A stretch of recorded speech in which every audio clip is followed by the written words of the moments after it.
Hello students, welcome back to my YouTube channel. आज हम solve करेंगे हमारे प्रैक्टिस पेपर जो कि हरियाणा बोर्ड की बोर्ड साइट पे दिए गए हैं क्लास 10th के। ये आप देख सकते हो प्रैक्टिस पेपर 2023 टू 24। इसमें हम सोल्व करेंगे हमारा ग्रामर वाला पार्ट। ऊपर ये अनसिन पैसेज दिए गए हैं, हम सोल्व करेंगे हमारा ग्रामर वाला पार्ट। तो आइए शुरू करते हैं। Choose the correct form of verb from the given choices. हमें ये सेंटेंस हमारा वर्ब का दिया गया है। Blank you not take your breakfast yet. तो पहले हमने क्या किया, ये देख लिया कौन सा सेंटेंस है, इंटेरोगेटिव सेंटेंस है। तो उसी के अकॉर्डिंग हमें इसमें वर्ब फिल करनी है। और एक अगर यहाँ पे हमारा कोई सेंटेंस होता है, वहाँ पे रिसेंटली, ऑलरेडी, यट, सो फार ये वर्ड्स दिए हों तो वो टेंस होता है हमारा परफेक्ट का। तो देखो यहाँ पे दिया हुआ है यट, ठीक है, तो ये परफेक्ट टेंस का एग्जाम्पल है।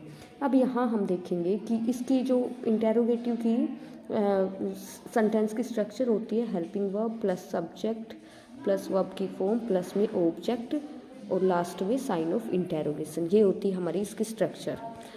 अब हमें यहाँ पे देखना है कि यू नोट टेक वर्ब है योर ब्रेकफास्ट येट। तो ये यहाँ पे क्या हो गया हमारा प्रेजेंट परफेक्ट टेंस का ये एग्जाम्पल है।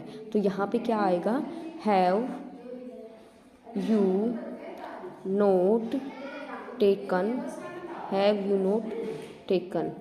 तो यहाँ पे क्या आएगा, यहाँ पे आएगा यहाँ पे ये कोई भी एग्जाम्पल में यहाँ कोई भी नहीं दिया गया है, तो नन ऑफ दीज हमारा आंसर आएगा। क्योंकि ये जो ऑप्शन है यहाँ ये दिया ही नहीं गया है, हैव यू नोट टेकन ये कहीं भी नहीं दिया गया है। तो क्या आएगा हमारा right answer, none of these. Next हमारा है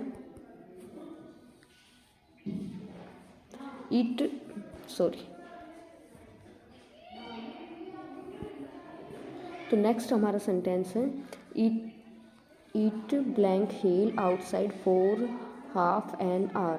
तो देखो बेटा, जब फॉर हो या फिर हो सिंस और इसके बाद टाइम दिया गया हो प्लस में टाइम, तो वो हमारा कौन सा टेंस होता है, परफेक्ट कॉन्टिन्यूस टेंस का एग्जाम्पल होता है। ठीक है, परफेक्ट कॉन्टिन्यूस टेंस का। तो यहाँ पे हमने देखा फॉर के बाद तो यूज होता है पीरियड ऑफ टाइम और सिंस के बाद यूज होता है पॉइंट ऑफ टाइम। ठीक है, तो यहाँ पे फॉर के बाद ये हाफ एन आवर मतलब पीरियड ऑफ टाइम यहाँ पे यूज हुआ है। यहाँ क्या आएगा पहले हमें देखना है, देखो क्योंकि ये हम एलिमिनेट टेक्निक से भी इनको सोल्व कर सकते हैं। ए वाला वॉज हेलिंग, क्योंकि ये तो कॉन्टीन्यूस का पास्ट कॉन्टीन्यूस का ये नहीं आएगा, ये प्रेजेंट कॉन्टीन्यूस का ये भी नहीं आएगा। अब हमारे पास बच गए ऑप्शन दो, हैव बीन हेलिंग और हैज़ बीन हेलिंग। अब ये देखना है कि इट के साथ क्या आएगा, हैज़ आएगा या फिर हैव आएगा। तो वो होगा हमारा करेक्ट आंसर, इट के साथ यूज होगा हैज़। तो क्या आ जाएगा आंसर हमारा, has been healing. Has been और उसके बाद वर्ब की फर्स्ट फॉर्म प्लस में आईएनजी, हेल के बाद आईएनजी ऐड करेंगे तो बन जाएगा healing. Next, choose the correct article from the given choices. इसमें हमें फिल करना है आर्टिकल। ठीक है, ही इज़ ब्लैंक आर्टिस्ट। तो यहाँ पे क्या आएगा, ऑप्शन दिए गए हमारे ए एन और द। अब एक चीज़ समझ लो, कई ये करते हैं कि भाई जहाँ भी वाउल होगा तो वहाँ पे क्या यूज़ कर देते हैं, वहाँ पे यूज़ करते हैं एन। लेकिन नहीं, हमें वाउल नहीं देखने, हमें क्या देखना, हमें साउंड देखनी है। अगर वावल साउंड है तो वहाँ हम यूज़ करेंगे एन का, और अगर साउंड है कॉन्सोनेंट तो वहाँ पे हम यूज़ करते हैं ए का। अब ये साउंड कैसे पहचानेंगे, तो इसके लिए एक सिंपली मैं आपको चीज़ बता दूँ। हिंदी में अगर आपको ए आ ई ए आई ओ आउ ये वाली अगर साउंड आपको मिलती है ना, तो वहाँ पे क्या होगा, वो साउंड होती है वावल साउंड। ठीक है, और वहाँ पे हम क्या यूज़ करेंगे, हम यूज़ करेंगे एन का। जैसे कि ये हमारे पास एग्जाम्पल दिया हुआ है आर्टिस्ट। अब देखो हिंदी में अगर ऐसे ना पता चले, साउंड बोल के ना पता चले, तो आप लिख के देख लो आर्टिस्ट आ, तो क्या साउंड आ गई, आ की साउंड आ गई। ठीक है, तो आ साउंड आ गई मतलब वावल साउंड आ गई, तो यहाँ पे क्या यूज होगा, एन का यूज होगा। ठीक, अब नेक्स्ट हम समझ लेते हैं इसी के कॉन्सोनेंट साउंड का। जैसे कि देखो बेटा, यहाँ पे मैंने एक वर्ड लिख दिया यूनिवर्सिटी, यूनिवर्सिटी, ठीक है। तो कई बच्चे क्या करेंगे, इस यू को देखा और इसके आगे कि भाई यू है, वावल हो गया जो कि, तो हम लगा देंगे एन, लेकिन नहीं, वो होगा बिल्कुल गलत। अब हम इसको हिंदी में लिख के देखेंगे, यू यू। क्या मैंने आपको यू बताया था? बिल्कुल भी नहीं, मैंने आपको बताया था ए आ ई उ ए आई ओ औ। अगर ये वाली साउंड हिंदी में होगी तो वहाँ पे यूज होता है एन का, अदरवाइज़ क्या यूज होता है, अदरवाइज कॉन्सोनेंट वाली जो भी साउंड होगी तो वहाँ पे ए का यूज होता है। तो यहाँ पे क्या आ जाएगा, ए आ जाएगा, यूनिवर्सिटी से पहले ए आएगा, ठीक है। और ये आर्टिस्ट, क्योंकि ये क्या है, वावल साउंड है, इसलिए यहाँ पे क्या यूज हुआ है, an artist. Move on next. Blank water is necessary to survive. अब देखो वाटर, एक तो होता है मटेरियल नाउन हो या मतलब अनकाउंटेबल नाउन से पहले हम किसी भी आर्टिकल का यूज़ नहीं करते हैं। तो यहाँ पे ये वाटर दिया हुआ है, इससे पहले हम किसी भी आर्टिकल का यूज़ नहीं करेंगे। तो ऑप्शन ए हमारा होगा करेक्ट आंसर, नो आर्टिकल, ठीक है। अनकाउंटेबल नाउन हो, मटेरियल नाउन हो तो उससे पहले हम किसी भी आर्टिकल का यूज़ नहीं करते हैं। तो हमारा ऑप्शन ए बिल्कुल राइट आंसर हो जाएगा इसमें। नेक्स्ट हमें क्या करना है, पंक्चुएशन, पंक्चुएटेड सेंटेंसेस इसमें से देखने हैं। पहली चीज़, किसी का भी नाम होगा तो वो क्या आएगा, कैपिटल लेटर्स में आएगा। तो यहाँ पे रीमा, रीमा दिया हुआ है तो रीमा का आर आ गया कैपिटल लेटर में, ठीक है। Reema said to her mother, अब रीमा ने अपनी मम्मी को कहा, क्या कहा भाई, तो कोटेशन उसने जो कहा वो किस में आएगा, इन्वर्टेड कोमाज में। किसी के द्वारा कही गई बातें हम किस में लिखते हैं, कोमाज में लिखते हैं, इन्वर्टेड कोमाज में, ठीक है। तो यहाँ क्या आ जाएगा, रीमा का आर कैपिटल आ जाएगा, सेड टू हर मदर, यहाँ हर के मदर के बाद कोमा लगा, वेयर से ऊपर इन्वर्टेड कोमाज। अब देखो वेयर आर यू गोइंग, ये कैसा सेंटेंस है, सिंपल सेंटेंस है या कैसा सेंटेंस है, interrogative. Where are you going interrogative sentence है। तो इसके बाद में हमारे जो इन्वर्टेड कोमाज है उनको हम बंद करेंगे। तो हमारा राइट आंसर क्या होगा। और जब इन्वर्टेड कोमाज में, जब हम इन्वर्टेड कोमाज, एक सेकेंड, हाँ, जब इन्वर्टेड कोमाज, जैसे ये हो गया, इन्वर्टेड कोमाज के अंदर हमारा कोई सेंटेंस बंद है, जब इन्वर्टेड कोमाज शुरू होते हैं वहाँ पे पहले जो वर्ड होता है ना उसका फर्स्ट लेटर कैपिटल होता है। जैसे कि यहाँ पे वेयर लिखा हुआ है तो वेयर का डब्ल्यू कैपिटल होगा, ठीक है। चलो अब हम करते हैं इसको एलिमिनेट टेक्निक से। अब देखो बेटा, रीमा का आर कैपिटल, ये सब इनमें सेम, तीनों में सेम दिया गया, ए बी सी में बिल्कुल सेम दिया गया, तीनों में यही दिया गया, ठीक है। अब इसके आगे करना है लेकिन हमें तो क्या आएगा, मदर के बाद कोमा आ गया, इन्वर्टेड कोमा स्टार्ट, ये हो गया हमारे बी में, और लास्ट में साइन ऑफ इंटेरोगेशन और इन्वर्टेड कोमाज बंद। तो देखो राइट आंसर हमारा होगा बी। अब ए क्यों नहीं आया, क्योंकि ए में यहाँ पे इन्वर्टेड कोमाज नहीं दिए गए, साइन ऑफ इंटेरोगेशन नहीं दिया गया, इसलिए गलत हो गया। अब सी में देखो, सी में वेयर का डब्ल्यू कैपिटल नहीं किया गया, इसलिए सी भी गलत हो गया। और लास्ट में इन्वर्टेड कोमाज भी बंद नहीं किए गए तो इसलिए ये सी भी गलत हो गया। डी में भी वेयर का डब्ल्यू कैपिटल नहीं किया गया और साइन ऑफ इंटेरोगेशन नहीं लगाया गया। तो हमारा राइट आंसर कौन सा होगा, ऑप्शन बी। अब नेक्स्ट देखो, अलास ही इज़ र्यून्ड। अब देखो बेटा, ऐसे ये जो सेंटेंस है इसमें अलास के बाद क्या आएगा, साइन ऑफ एक्सक्लामेशन आएगा, ठीक है। एक चीज़ देखो, जैसे कोई भी ये वर्ड होगा, अलास, हुर्रा, ओ, ये जो वर्ड्स होते हैं इनके बाद हम क्या लगाते हैं, कोई भी वर्ड जो कि सोरो को शो करे, हैप्पी को, सरप्राइज्ड को शो करे, उनके बाद हम साइन ऑफ एक्सक्लामेशन लगाते हैं, ये वाला साइन लगाते हैं, ठीक है। जब ये वाला साइन लगा दिया, अब देखो एलिमिनेशन टेक्निक से आप सोल्व करने की कोशिश करते हैं। देखो बेटा, ये साइन लग गया लेकिन लास्ट में तो फुल स्टॉप आना चाहिए ना सेंटेंस के लास्ट में। तो यहाँ पे देखो ही इज़ र्यून्ड, ये कोई इंटेरोगेटिव सेंटेंस थोड़ा ना है, तो ए हो गया कट हमारा, अलास के बाद कोमा दिया गया, बी भी हमारा हो गया कट। सी देखो, सी अलास ही इज़ र्यून्ड, और डी देखो, डी में इंटेरोगेशन, डी भी कट हो गया। तो हमारा राइट आंसर क्या होगा, ऑप्शन सी। एक चीज़ और है इसमें कि साइन ऑफ एक्सक्लामेशन तो हमने लगा दिया, तो उसके बाद जो भी वर्ड होगा उसका फर्स्ट लेटर, जो भी वर्ड होगा उसका फर्स्ट लेटर कैपिटल में आएगा। तो यहाँ पे ही का एच कैपिटल में आएगा, ठीक है। Next, move on next, choose the correct model from the given choices. यहाँ पे हमें मॉडल फिल करना है, ये जो सेंटेंसेज हैं इनके लिए। तो हम करते हैं, he blank dance 4 hours in his childhood. अब देखो कौन कौन से मॉडल्स का यूज होता है, ये यहाँ पे एक चीज़ तो ये देखनी है कि जो सकना या सकता है कि सेंस में जो मॉडल यूज होता है वो होता है कैन, ठीक है। किस सेंस में, सकता है, सकना, इस सेंस में जो मॉडल यूज होता है वो कैन और कुड यूज होते हैं, ठीक है। तो यहाँ पे क्या आएगा, जो हमारी मेंटल एबिलिटी होती है, मेंटल एबिलिटी, कैपेसिटी, उसके लिए हम क्या यूज़ करते हैं, उसके लिए हम यूज़ करते हैं कैन मॉडल का। लेकिन यहाँ पे ये इन हिज चाइल्डहुड मतलब पास्ट की बात की गई है, तो इसके लिए यूज़ होगा हमारा मॉडल कुड मॉडल यूज़ होगा यहाँ पे। तो राइट ऑप्शन क्या होगा हमारा ए, कुड मॉडल का हम यहाँ पे यूज़ करेंगे। He blank dance for hours in his childhood, तो क्या आएगा, कैन का पास्ट हम यूज़ करेंगे तो क्या आ जाएगा यहाँ पे, राइट आंसर हमारा कुड आ जाएगा। He could dance 4 hours in his childhood, मतलब कि वो डांस कर सकता था, लेकिन कब, जब वो चाइल्डहुड में था। ठीक है, तो राइट क्या आएगा, option A. Next, he blank rather breathe than stoop. यहाँ पे एक चीज़ देखो, अगर सेंटेंस है वहाँ पे हमें मॉडल फिल करना है। अगर सेंटेंस में रैदर दिया गया है तो वहाँ पे हम कौन सा मॉडल फिल करेंगे, वुड। कौन सा मॉडल आएगा, वुड आएगा। तो ये हमने देखा डायरेक्टली कि यहाँ पे रैदर दिया गया है, तो हम कौन सा मॉडल यहाँ पे यूज़ कर लेंगे, वुड का यूज़ कर लेंगे।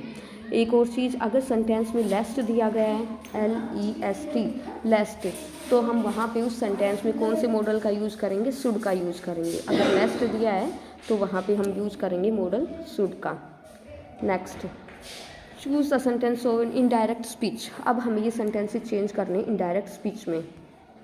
यहाँ पे एक मेन चीज़ ये है, हमें पहले सेंटेंस देखना। अगर सेंटेंस हमारा सिंपल है तो सिंपल सेंटेंस में क्या होता है कि रिपोर्टिंग वर्ब, ये जो आगे वाला पार्ट होता है इसको बोलते हैं रिपोर्टिंग वर्ब। ये इन्वर्टेड कोमास के अंदर वाला ये पार्ट होता है, इसको बोलते हैं रिपोर्टेड स्पीच। ठीक है, तो इन दोनों रिपोर्टिंग वर्ब और रिपोर्टेड स्पीच को जोड़ने के लिए इन सेंटेंसेज में, अगर सेंटेंस सिंपल हो तो हम यूज़ करते हैं दैट का। ठीक है, अगर सेंटेंस इंटेरोगेटिव होता है तो हम उनको जोड़ने के लिए इफ़ या वेदर का यूज़ करते हैं।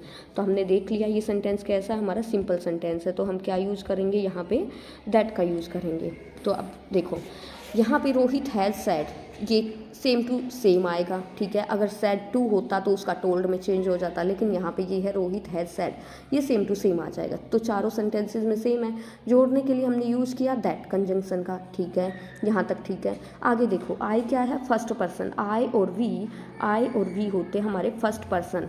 ठीक है, आई और वी फर्स्ट पर्सन होते हैं, यू होता है सेकंड पर्सन, और ही, सी, इट या फिर किसी का नाम दे, ये कौन से होते हैं, ये तो होते हैं थर्ड पर्सन। तो यहाँ पे देखना हम रिपोर्टिंग स्पीच का। ठीक है, रिपोर्टेड स्पीच में यहाँ आई दिया गया है जो कि फर्स्ट पर्सन है। ठीक है, आई कौन सा पर्सन है, फर्स्ट पर्सन, तो वो चेंज होगा किसके अकॉर्डिंग, रिपोर्टिंग वर्ब में जो सब्जेक्ट दिया हुआ है। रिपोर्टिंग वर्ब में क्या सब्जेक्ट दिया है, रोहित दिया है। रोहित मतलब एक लड़का है, तो उसके लिए कौन सा प्रोनाउन हम यूज़ करेंगे, ही का। अगर यहाँ पे रोहित नहीं, सोनिया या फिर कुछ भी किसी भी लड़की का नाम दिया गया होता तो हम यूज़ करते वहाँ पे सी का यूज़ करते। ठीक है, रोहित की जगह पे आई, क्योंकि फर्स्ट पर्सन है और ये चेंज होता है सब्जेक्ट के अकॉर्डिंग। कैसे पता चलेगा सब्जेक्ट के अकॉर्डिंग चेंज होता है, देखो इसका ये रूल होता है SON 1 2 3, मतलब first person change according to subject, second person change according to object and third person doesn't change. ठीक है, तो यहाँ पे फर्स्ट पर्सन है जो कि क्या है हमारा आई है, और वो चेंज होगा सब्जेक्ट के अकॉर्डिंग। सब्जेक्ट किसका, रिपोर्टिंग वर्ब का, जो कि है रोहित। तो यहाँ आई के जगह पे हम क्या यूज़ कर देंगे, ही। अच्छा, अब देखो अगर हमारे रिपोर्टेड स्पीच में कैन है तो वो चेंज हो जाएगा, कुड में है तो माइट में यूज हो जाएगा, सेल है तो शुड में यूज हो जाएगा। ठीक है, तो ही के बाद क्या आएगा, could not, displease. Always we use verb first form after modals, modal के बाद हम हमेशा वर्ब की फर्स्ट फॉर्म यूज करते हैं, तो सेम टू सेम ये आ जाएगा, आई कुडंट डिस्प्लीज। अब देखो बेटा यहाँ पे दिया हुआ है माई। ठीक है, माई दिया हुआ है, अब इसको चेंज करते हैं। माई कौन सा पर्सन है, माई फर्स्ट पर्सन हो गया ना, क्योंकि आई, माई, मी, और मैंने बताया था आपको कि आई फर्स्ट पर्सन है, तो इसके ये जो पॉजेसिव केस है, ऑब्जेक्टिव केस है, ये भी क्या हो गई, फर्स्ट पर्सन ही हुई है ना। मैं, मेरे खुद से रिलेटेड जो प्रोनाउन होता है वो तो फर्स्ट पर्सन में जाएगा। तो यहाँ पे इसका कौन सा केस है, ठीक है, पॉजेसिव केस दिया हुआ है, ये यहाँ पे पॉजेसिव केस है। तो हमें क्या करना है, जैसे देखो अब हम लिख के देख लेंगे, आई का क्या बनता है, आई, माई, मी। ठीक है, और ये चेंज होगा सब्जेक्ट के अकॉर्डिंग। सब्जेक्ट है हमारा रोहित एक लड़का है, तो उसके लिए हमने ही प्रोनाउन यूज़ किया है, और इसका क्या बन जाएगा, ही, हीज और ही। ठीक है, अब देखो माई के जस्ट नीचे क्या आ गया, हीज, तो हम माई का चेंज करके क्या बना देंगे, हीज बना देंगे। ठीक है, अब हम देखते हैं कि कौन सा हमारा ऑप्शन राइट है। Rohit has said that he could not displease his friend. ठीक है, तो हमारा option B is right answer. देखो बताती हूँ आपको, सी ए क्यों नहीं है, क्योंकि यहाँ कैन नोट का कैन नोट है। सी क्यों नहीं है, क्योंकि यहाँ भी कैन नोट है। डी में एक कुड नोट है, ये सही है, लेकिन यहाँ पे माई का माई दिया गया है। लेकिन भाई हमें तो प्रोनाउन चेंज करना पड़ेगा ना, तो माई का क्या बन जाएगा, हिज बन जाएगा, हिज फ्रेंड। और लास्ट में हमें क्या करना, फुल स्टॉप लगाना है। समझ आया? चलो move on next. He said to her, do you want to go home, sign of interrogation. अब एक चीज़ हमें देखनी है कि रिपोर्टिंग वर्ब और रिपोर्टेड स्पीच को जोड़ने के लिए, अगर सेंटेंस इंटेरोगेटिव है तो उसको जोड़ने के लिए, रिपोर्टिंग वर्ब और स्पीच को जोड़ने के लिए हम कौन सा प्रोनाउन यूज़ करेंगे, इफ़ का यूज़ करेंगे। ठीक है, तो यहाँ पे कौन सा प्रोनाउन आ जाएगा, इफ़ आ जाएगा। सैड टू किस में बदल जाएगा, अगर सेंटेंस सिंपल है तो सैड टू बदलता है टोल्ड में। सैड टू किस में बदलता है, टोल्ड में। अगर सेंटेंस इंटेरोगेटिव है तो सैड टू किस में बदल जाएगा, यहाँ पे सैड टू बदल जाएगा आस्क्ड में, ASKED, आस्क्ड। ठीक है, ही आस्क्ड, अब टू नहीं लगेगा क्योंकि सैड टू को हमने आस्क बना दिया, ही आस्क्ड हर। अब ये रिपोर्टिंग वर्ब और स्पीच को जोड़ने के लिए हम क्या यूज़ करेंगे, इफ़ का। अब देखो बेटा, सी और डी तो बिल्कुल कट हो गए, क्योंकि यहाँ तो अभी तक का गलत आ रहा है, इसमें टोल्ड है और इसमें इफ़ नहीं लगा हुआ है। तो हमें देखना है ए और बी में से होगा हमारा राइट आंसर। ठीक है, अब यहाँ तक क्लियर हुआ। अब देखो, डू या फिर डज होता है तो उनमें क्या चेंज होता है, वो चेंज होके वर्ब की सेकंड फॉर्म में बदल जाते हैं। अगर रिपोर्टेड स्पीच में डू डज, इनका टेंस चेंज हो जाता है, डू डज हैं तो वो चेंज होके वर्ब की सेकंड फॉर्म बन जाते हैं। ठीक है, तो क्या बन जाएगा, डू है, डू डज, देखो डू है, डू के बाद वर्ब की फर्स्ट फॉर्म वॉन्ट है, तो ये चेंज होके वर्ब की सेकंड फॉर्म बन जाएगी, जो कि क्या बन जाएगा, वॉन्टेड। क्या बन जाएगा सेकंड फॉर्म, वॉन्ट की सेकंड फॉर्म क्या होती है, वॉन्टेड, तो ये चेंज होके वॉन्टेड बन जाएगा। एक और मेन चीज़ कि जब हम इंटेरोगेटिव सेंटेंस है और उसकी स्पीच उसको इनडायरेक्ट स्पीच में बनाते हैं, तो हमें क्या करना है, हमें उसको सिंपल सेंटेंस में बना देना है। मतलब कि लास्ट से हमें क्वेश्चन मार्क हटाना है और हमें सिंपल सेंटेंस बनाना है। इंटेरोगेटिव सेंटेंस है लेकिन हमें चेंज करके उसको बनाना है सिंपल सेंटेंस। तो सिंपल सेंटेंस की स्ट्रक्चर क्या होती है, subject plus helping verb plus में ऑब्जेक्ट। ठीक है, तो यहाँ पे क्या हो जाएगा, यू।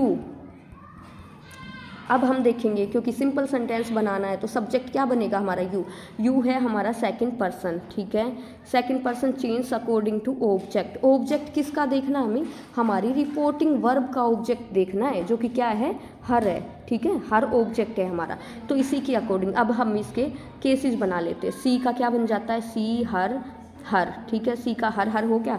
यू का क्या हो जाएगा, यू योर और यू, ये बन जाता है। अब क्या करना है, यू को चेंज करके, और हमें चेंज करना है किसके अकॉर्डिंग, ये जो हर है इसके अकॉर्डिंग हमें यू को चेंज करना है। तो यहाँ पे यू की जगह पे क्या आ जाएगा, यू की जगह पे क्या आ जाएगा, यहाँ पे यू दिया है तो यहाँ पे यू का बन के क्या आ जाएगा, सी, यू के जस्ट ऊपर वाला। ठीक है, सब्जेक्टिव केस ही लेना है, क्योंकि यहाँ पे ये जो यूज हुआ है, जो सब्जेक्ट यूज हुआ है और सब्जेक्ट यूज हुआ है, तो हमें ये हर वाला, हर का भी तो सब्जेक्टिव ही केस लेना होगा। तो यहाँ पे क्या आ जाएगा, यहाँ पे आ जाएगा सी। ठीक है, वॉन्ट की सेकेंड फॉर्म क्या होगी, wanted to go home.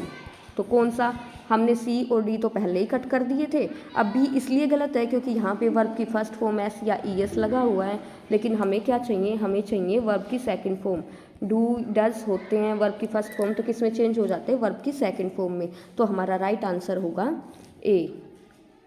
Move on next. Choose the correct non finite from the given choices. हमें इसमें क्या करना है, नॉन फाइनाइट। इसमें क्या होता है बेटा, ये एक तो होता है बेयर इन्फिनेटिव, दूसरा होता है टू इन्फिनेटिव, तीसरा होता है जीरंड। ठीक है, तो हमें क्या करना, कुछ एक वर्ब्स दी होती है, उनको हमें याद करना होता है कि उनके बाद क्या यूज होगा। अब इसमें simply this medicine is pleasant, यहाँ पे क्या आएगा, टू टेक आएगा। ठीक है, ये कुछ वर्ब दी होती है, वो हमें याद करनी होती हैं और उनसे हमें डायरेक्टली हम पता कर सकते हैं कि यहाँ पे क्या आएगा। Next move on 12।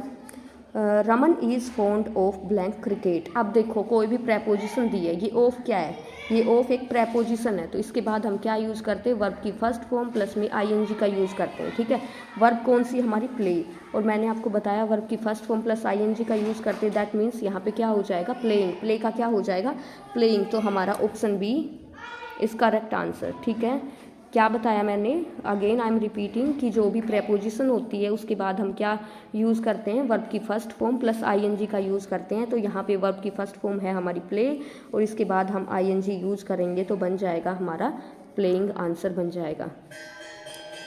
Thanks for watching.